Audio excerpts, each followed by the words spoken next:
Welcome to the Financial Fun Podcast with your host, Tammy Johnston. This is where Tammy talks with business owner parents and grandparents about the interesting and important subject of money. We promise this to be an interesting and open discussion, as that's how we learn best. And now, here's your host, author of the Financial Foundations. Financial Foundations is a series of books to teach kids about money, goal setting, and living a balanced life. Find out more at financialfun.ca. Here's Tammy Johnston. First things first, I would like to thank all of my listeners that have subscribed and reviewed my podcast and invite you to subscribe and review if you haven't yet. I appreciate you helping us to get the word out and making financial literacy a safe and welcoming subject for kids and adults. Second, please check out my podcast website, financialfun.ca, where you will be able to access past shows, find out more about me and our guests, as well as purchase the beautifully illustrated Financial Foundations books that teach kids about money in a fun, healthy, and holistic way. Hello once again, and thank you for joining us for the Financial Fun Podcast. Today, our guest is the lovely and vibrant Tina Varughese. Thank you for joining us, Tina. My pleasure, Tammy. So, Tina, tell us about what it is that you do. What is your business? I have a company called tWorks, and I specialize as a professional speaker and trainer. Most of my work my forte is cross-cultural communication from a business perspective, but I also speak on work-life balance and inclusive leadership as well. Oh, very important topics. I have to tell everybody that I went to your 50 Shades of Beige and I absolutely loved it. I learned so much stuff to smooth things over that I just did not know before going to your presentation. And I loved having you there because you get my humor. Yeah. And so it's nice having someone with a nice boisterous laugh in the audience. I love humor. I'm going, if you can make people laugh, it makes them remember and it makes them want to act on things. So it's wonderful as far as I'm concerned. Thank you. And what is your family situation, Tina? I'm married and I have 2 kids, a daughter who's 15, and her name's Jasmine, and I have a son who just turned 13. His name is Alec. Oh, so you're going through the lovely joys of the teenage years. Yeah, it's funny. I know a lot of people complain about these times. I have thoroughly enjoyed them. I just love really getting to know the little people that my kids are becoming and seeing their personalities and their interests shine through. I can have true conversations with them. Luckily, they both have great senses of humor. So I haven't really suffered through the teenage years, I suppose, like some of my counterparts, some of my friends, and their horror stories. I've thoroughly enjoyed it so far. Well, that's good. I get off very lucky with my daughter being, my daughter's 14, but my biggest thing is she's turned into such a mushroom that, she was already an introvert to begin with, which is fine because her dad's an introvert and I'm a massive introvert, but trying to pry her out of her room to spend any time with us is like pulling teeth. Yeah, that's interesting. Yeah, and mine are both, I would say, more on the extroverted side. But I'm more on the extroverted side. Their dad's very much on the introverted side. So, but they're a nice balance, actually, of both parents. So it's, but I do know, on the inclusive leadership side, I talk about introverts and some of the challenges they have at the workplace. And, some of it is so unfounded. We need to celebrate our introverts. They have a lot to add. Being an introvert, I happen to think that we bring an awful lot to the table, but we do it very differently than extroverts. Oh, I know it statistically. Yeah, statistically introverts make better leaders than extroverts. Thinking about money, thinking back to when you were a kid, when did you first discover that money was something that was important and you needed to start paying attention to it? I thoroughly remember my mom saying, money doesn't grow on trees. And that was a phrase I heard consistently throughout my youth. And that became part of my DNA. I also think I had little inklings of becoming an entrepreneur when I was very, very young, because I started these little businesses at the age of 3 with my best friend. I kid you not, with my best friend. We thought we saw newspapers being delivered. We didn't realize they're only good the day of. And went out and sold newspapers door to door to complete strangers. You can imagine how horrifying that would be in 2017. 2 3-year-olds going to complete strangers' home. And I do remember getting a little bit of change, more out of sympathy, and know there was value attached to it. So that happened at a very young age. That's quite amazing. What did your parents think of this? What I think it's amazing, but like you said, 3 years old going up to stranger stores. Yeah. What did your mom think? Honestly, don't you think parenting, I grew up in the 70s, so parenting, as far as I was concerned, was free range. My parents didn't see me in daylight hours. As long as I was occupied, I did watch, Sesame Street and Gilligan's Island and Happy Days, but other than that, they did not see me in daylight hours, and we played outside. We weren't structured. We didn't have activities. I remember that being such an integral part of my childhood. So, it's just a very different world that we live in. So they weren't horrified because that was sort of the norm, whereas now we'd be calling the police. Well, yes, I grew up in the 70s too, and like you said, very, very free range, but I grew up very rural. Like, our closest neighbor was like a 15-minute walk if you were really, like, hauling it. Yes, so, and I grew up in the city, so we used all of the area around us. Back alleys were our best friends. It was a very different time, and I always tell that to my kids, because I try to give them a little bit of the childhood I had, and they actually talk about it. It's hilarious. And what do they say when you tell them the difference between how, like, the freedom and responsibility that you had as a kid versus kids today, which is extremely different? They prefer the freedom. We have freedom 55. They would love freedom 13, 15. They would, they love the stories of my childhood and having that much freedom. And my little guy, he's 13 now, but I think he was about 9, wrote me a note and said, "I've gone with my best friend to Max with a little bit of money. We're going to have the childhood you had." Oh. I'm not kidding. Oh, I know you're not kidding. I think that's pretty good. I've been working over the years to give my daughter more and more of the freedom. Not anywhere near to the extent that I had as a kid, but definitely more than a lot of kids nowadays have. But my issue with my daughter and why I haven't given it to her sooner is because she's such an introvert and she gets so much into her own little world that she doesn't pay enough attention to what's going on around her. Fair enough. Which makes mom nervous. Absolutely. Yeah, it's child dependent, parent dependent, and situation dependent. Yeah, she likes it when she rides her bike to school, which she hasn't been doing as much this year for some strange reason. And because she gets out early on Fridays, and she loves the thrift store, so she'll ask me if it's okay for her to go to the thrift store on her own, and she does that. And I said, I don't care if you go, as long as I know that you're going and when to expect you home. Yeah, exactly. And she loves going, and whenever she finds like a find, she's so excited about it. She's gotten a couple of dresses, and Mom, I got this great dress, and it's so cheap. I got it for like $2. Awesome. That's awesome. So she thinks that's pretty fabulous. Yeah. Obviously, you stuck with your entrepreneurial spirit in the fact that you did start a business as an adult. I did, but it wasn't immediate. So I've had my company for 10 years. But I think we often have inklings of what our true passions are at a very young age. So I think if we listen hard enough, we'll actually know what we wanted to do. So yeah, I think I had that entrepreneur spirit, whatever, lack of a better word, at a very young age. So it's been a very fun ride for me. And have you been discovering any of that entrepreneurial spirit carried on to your kids? Yeah. Bizarrely, my daughter had, at age 8, for family only, she had a spa, which she called Zucchini Wrap.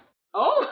Is the name. And then she did Iced and Sliced, which was a cake baking and decorating company. She only had one client, and we had to run it through my company. And when the CFO of the company, who was also her godfather, ended up quitting the position, we lost our delivery boy. So, but I'm sure she learned an awful lot through that experience. I hope so. I think she loved the fact that she was able to do something that she loved and be able to charge for it. So if that's what she learned, great. Do your kids ever ask you questions about money or business or anything like that? And if they do, what type of questions are they asking you? Well, my son already has figured out he wants to work for himself, and there's no question in my mind that's come because of my influence and seeing the flexibility. I always went, being a working mom, I started working for myself because of the flexibility it offered. I found working in a full-time position didn't give me the opportunity to be the mom that I wanted to be. And I think he sees that, the flexibility piece. So he's already made comments about working for himself, which I've told him is a great idea, but always to get experience first. And to get that experience, you have to work under really great people to learn things. Oh, so yes. He's already started to see inklings of that. They learn, like, they actually do a lot of, I'm sure child labor laws are not something that I'm necessarily, using, because I employ my kids to do a lot of work for me. My son edits my videos. I do a lot of YouTube videos, and he is by far the best editor I've had. They're digital kids, right? They are. They grew up basically with iPads. Exactly. So he does all my editing. My daughter does quite a bit of my administrative. She was the receptionist at my own public event. And she did a fabulous job, I have to say. She really did. She surprised me, but she completely took that on. I told her, just look like you're 21. She's only 15. I said, look like you're 21. Oh, I bet she loved that instruction. She did. I think that was incentive. You need to know your client, what's going to work. Yeah. And so so I think some of the questions, they'll ask me very basic questions. What's GST, and how do you break that out, and why do you want to charge expenses back, and why do you have to pay taxes? So they've asked questions that at the end of the day I wouldn't have even have known to ask when I was their age. But it probably has an awful lot to do with the fact that you're exposing them to it, so that they have the experience to ask the questions. If you've never been exposed to something, you don't even know what you don't know. Good point. And a lot of my work, quite frankly, is on the dining room table. So they're exposed because it's a mess, and they have to, put dishes down for us to eat. So they're going to see it. Well, I completely agree with that. I would probably have issues with the child labor laws too, because my daughter's been, like, she helps me with my events, and she does filing and things for me, and she's helped me with projects and different stuff, and comes out when I'm teaching. I tell people that, I took 30 hours of mat leave because I couldn't teach, because that was the one day I gave birth, and she was teaching with me the next week. And so it's always been part of her life. It's part of their DNA. And I think it's a positive and a negative, in the way that they learn what they like, and they also learn what they don't like through that exposure. So I think it's the best thing that we can do for our kids. And they're, they say that statistically they're most influenced by the same-sex parent. So I like to ensure that I'm a strong role model in whatever capacity for my daughter, because I think at the end of the day, that's who she's learning from. Well, and actually I've read there's been a lot of studies that actually show that having a mom that works is not just, it's super, super important for the daughters, but it also has an extreme positive impact on the sons as well. Oh, I could see that. That makes total sense to me. So, what are some of the things that you're consciously working on teaching your kids about money and business and that? Because obviously you have them working in the business. Yeah, not on a full-time basis. No, not full-time, but you have them doing stuff.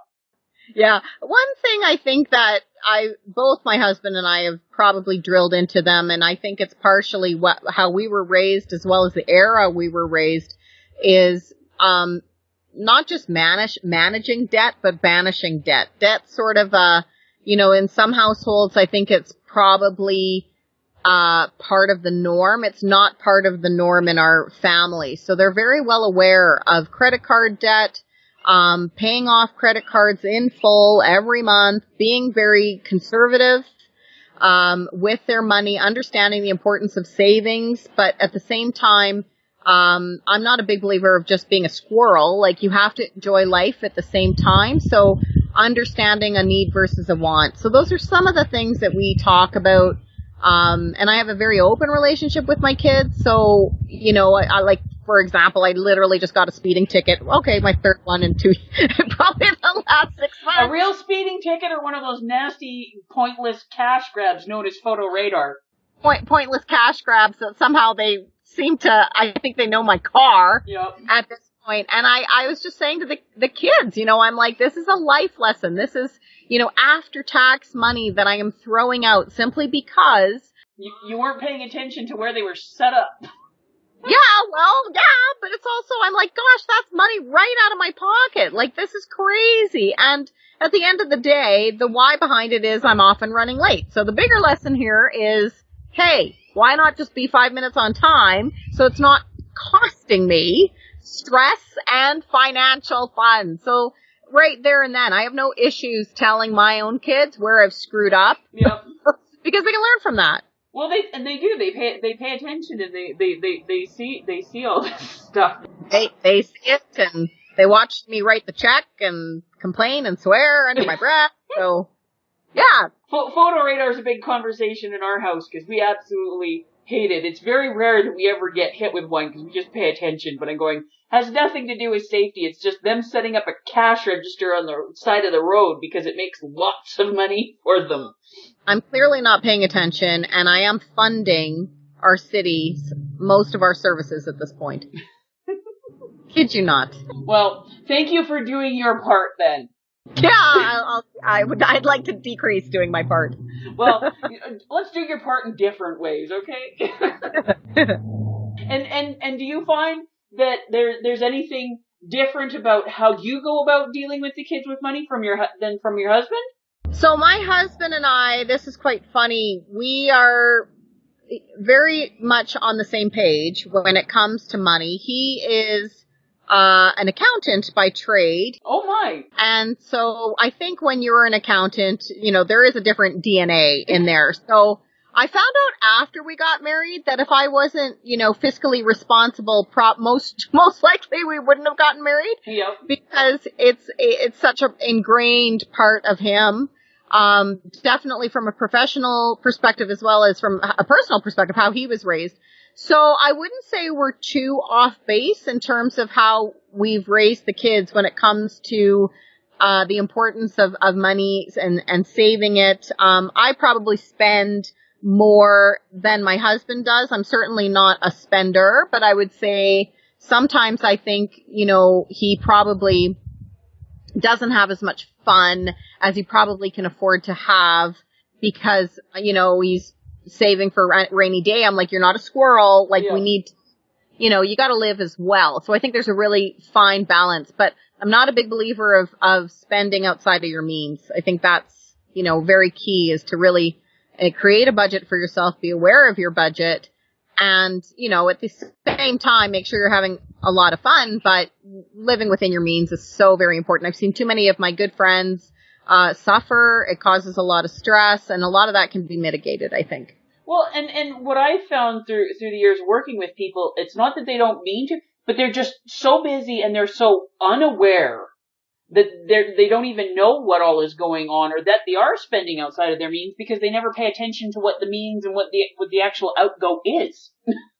Yeah, I find it very bizarre that all families don't have a budget, a working budget, and they've, we had to do an exercise where we had to literally go through all of our spending habits for a year and see exactly where our money is going and percentage-wise, and it was really an interesting exercise that I would recommend everybody does because it just gives you great insights. Even if you want to trim, even if you don't need to trim, you need to still know where those funds are going. Well, yeah, a lot of people, unfortunately, think budget is a 4-letter word.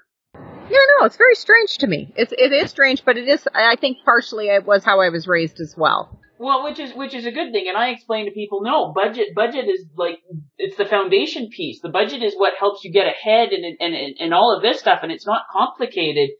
But so many people think, oh, you have to, if you put yourself on a budget, you're not allowed to have any fun, and it's all saving for a rainy day, and all of this stuff, so they don't want to do it.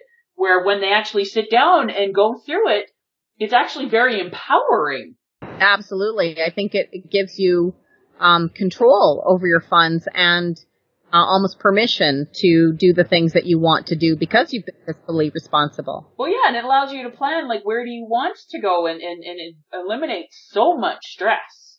Absolutely. Yeah. And we're very lucky. My husband and I know many, many couples. I think they have 5, topics of biggest areas of stress in a marriage, and finance being what? Number 1? Pretty much, yeah.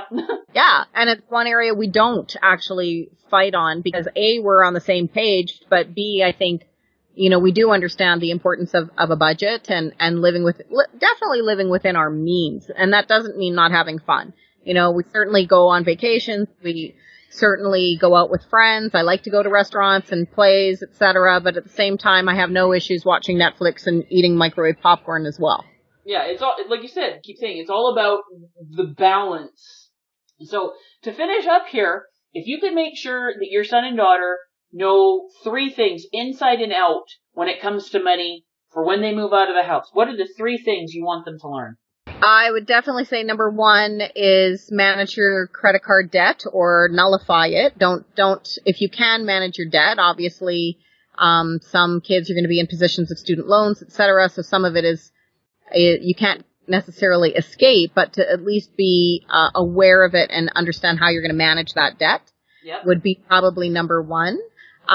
Number 2, keep a budget. I think having a budget at every stage of your life is very important, and making sure that you take the time to go over your, not just your daily working budget, but at a very high level, go over your investments, your RRSPs, TFSAs, kids coming out of university. I know I started my RRSP from a very young age, and that compounding factor has implications. So to understand the basics of finance, I think, is very important. I wish I understood the basics even now more. I think a lot of, unfortunately, women don't necessarily understand the basics of finance, and you don't know what can happen. Divorce, death, injury, whatever it might be, we need to empower ourselves.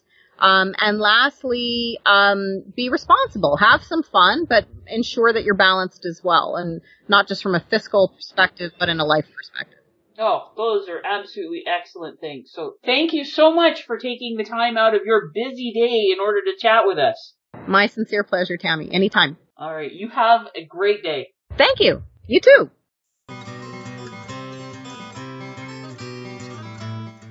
Before we leave each other, I would ask all of you listening to please subscribe to and rate my podcast. A review would be most appreciated, and feedback is always welcome. Whether it be a comment, future topic suggestions, and or questions you or your kids would like to have answered in the Ask Tammy column on the financialfund.ca website.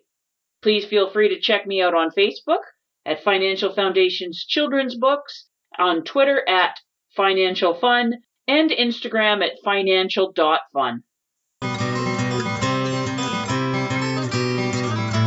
Thank you for joining us for this episode of the Financial Fun Podcast. Join Tammy Johnston again next week. For more information, please visit financialfun.ca.